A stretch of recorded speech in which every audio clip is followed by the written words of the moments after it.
একজনের নাম বলছি স্বামী শান্তরূপানন্দজি। তিনি হয়তো সঞ্চালিত করেছেন, আমাকে হয়তো ছিটে পড়া দিয়েছেন। আমার এখনো তার কথা মানে মনে হলে আমার চোখে কিন্তু জল এসে পড়ে। কেন? ওইসব সাধু মানে খুব বিরল, খুব বিরল। কিন্তু তাদের এই যে ডেডিকেশন, এই সাধু ডেডিকেশন, এইটা দেখবার মতো। সুতরাং আমি অনুরোধ করবো যে দর্শকরা দেখছেন এই অনুষ্ঠান, আসুন আমরা সবাই মিলে সেই সাধুদের, এখনো প্রচুর সাধু আছেন। আমি কোনো সাধুকে আমি কম বলবো না, বেশিও বলবো না, কিন্তু সবাইকে আমি মানে সমজ্ঞান করে আমি বলবো সেই প্রকৃত সাধুদের কিন্তু যে আচার আচরণ, তাদের যে ভাব, তাদের যে সমাজে তাদের যে দায়বদ্ধতা, সে তাদের আমরা অনুকরণ করি এবং মানে অনুসরণ করি। অনুকরণ কথাটা ঠিক হয় না, অনুসরণ করি। তাতে করে আমাদের কিন্তু মানব সমাজের অনেক উন্নতি হবে। আমরা সত্যি পৃথিবী একটা ভালো পৃথিবী গড়ে তুলতে পারবো। আমি একটু বড় কথা হয়তো বলে ফেললাম যে ভালো পৃথিবী, কিন্তু যদি আমরা চিন্তা করি আমাদের তো পৃথিবী যে ইউনাইটেড ফ্যামিলি, হ্যাঁ, আমাদের হায়ার এক্সপিরিয়েন্সে বলছে ইন রিলিজিয়ান যে that is considered as a one tree. Swami Vivekananda বলেছেন যে সারা পৃথিবী you consider as a tree only. তো এই বড় বড় কথাগুলো হয়তো আমাদের হয়তো এখন বোধ আসবে না, কিন্তু এগুলো আমাদের প্রথমে ভাবতে হবে, শুরু করতে হবে। তাহলে দেখবেন আমাদের মধ্যে এই বলতা, ক্রতা, তারপর দুষ্টামি, তারপর লোকের অনিষ্ট করা, এইসব মানে বাজে গুণগুলো চলে যাবে এবং সেইখানে রিপ্রেস হবে মহৎ গুণগুলো দিয়ে, যে মহৎ গুণগুলো মানুষের উপকারে আসে। এবং আমাদের জীবনের মূল্য কিন্তু মনে রাখতে হবে যে মানুষের কল্যাণ করা। আর মানুষের কল্যাণ কেন না, দেখুন রিলিজিয়ান বলছে বা স্পিরিচুয়ালিটি বলছে যে মানুষের মধ্যে ঈশ্বর আছে। তাহলে আমরা যখন মানুষের উপকার মানি কি, প্রকৃতপক্ষে তার মধ্যে যে ঈশ্বর প্রতিষ্ঠিত আছেন, তাহলে সে কাকে সম্মান জানানো, তাকে সম্মান জানানো মানেই হচ্ছে মানুষের উপকার করা। তাহলে সেই তার ভিতরে যে ইষ্ট আছে, দেবতা আছে, তাকেই মান্যতা দেওয়া। তাতে করে আমাদের যে স্পিরিচুয়ালিটি সেটাও কিন্তু জাগ্রত হবে, ম্যানিফেস্ট হবে।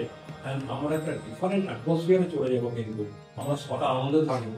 মানুষের মূল উদ্দেশ্য কিন্তু আমাদের সবাইকে মনে রাখতে হবে, প্রত্যেকটি ইন্ডিভিজুয়াল, যে তারা আনন্দে থাকতে চায়। তাদের একমাত্র ডিজায়ার হচ্ছে আনন্দে থাকা, আর কিছু ডিজায়ার নেই।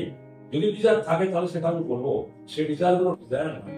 তাহলে এই আনন্দ প্রত্যেকে পেতে হবে। এগুলো আমরা পরবর্তী এপিসোডে আমি যদি সুযোগ হয় মানে আমার মেয়ে আলোচনায় আসবো, মানে কি হয়তো এই এখনকার আলোচনায় নয় বা আগামী কোনো দিনে হয়তো এইসব আলোচনা হবে। আপনাদের তরফ থেকে যদি কিছু আমাদের কাছে যদি জানার আগ্রহ থাকে, আপনারা সানন্দে আপনারা জানাবেন এবং আমরা সানন্দে সেগুলো আপনাদের সঙ্গে আলোচনা করবো। কিন্তু আলোচনা করা মানে এই নয় যে আমি জ্ঞানী আপনারা জ্ঞানী নন, তা নয়। কিন্তু এগুলো আমাদের মানে এক্সচেঞ্জ করা। সুতরাং আমাদের ভাবটাই হচ্ছে যে এক্সচেঞ্জ করা। সুতরাং সেই এক্সচেঞ্জের মাধ্যমে আমরা সবাইকে আমরা উন্নতির পথে আমরা হতে সাহায্য করতে পারি। স্বামী শান্তরূপানন্দজির কথা বললেন, উনি তো আমাকে ওই ঠাকুর শ্রী রামকৃষ্ণের বুকে গল্প, ওইটা তো উনি আমাকে নিজে গিফট করেছিলেন। আচ্ছা, আমার মনে নেই, যেটা আমি আমার চ্যানেলে যে এপিসোডগুলো রেখেছিলাম, ওনার ওই অনুসরণ করে আমি গল্পগুলোকে নিজের মতন করে তারপর পড়ার চেষ্টা করেছি। উনি লিখেছিলেন, উনি আমাকে সেটা প্রেজেন্ট করেছিলেন, তোমার হাত দিয়ে পাঠিয়েছিলেন ওইটা। আচ্ছা, এবার যে উপকার করার কথা যেটা তুমি বললে, সেই ব্যাপারে বলতে গিয়ে মানে এটা তো মানে ভিজিবল, সেটা হচ্ছে যে তুমি তো প্রায় মানে নট লেস দ্যান 35-40 তাদের প্রতিটা সেই সকল মানুষদের জন্য তুমি চাকরির একটা ব্যবস্থা করে দিয়েছো, তাদের লাইভলিহুড চলছে আজকে। এবং বাড়িতে দেখি যে যখন কোনো অফিসে তাদের ফোন আসে, ছিল তোমার টিচিং লাইনে বলো, টিচিং প্রফেশনে আজকে তারা অনেক মানে কি বলবো যে ওয়েল অফ ডক্টর, প্রফেসর। একজন প্রফেসরের তোমার যে স্টুডেন্ট, তারও ইন্টারভিউ হয়ে গেছে আমার সঙ্গে, তার আলোচনা যে অনুরাধা ঠিকই বলেছো, আমারও ঠিক একই অবজারভেশন।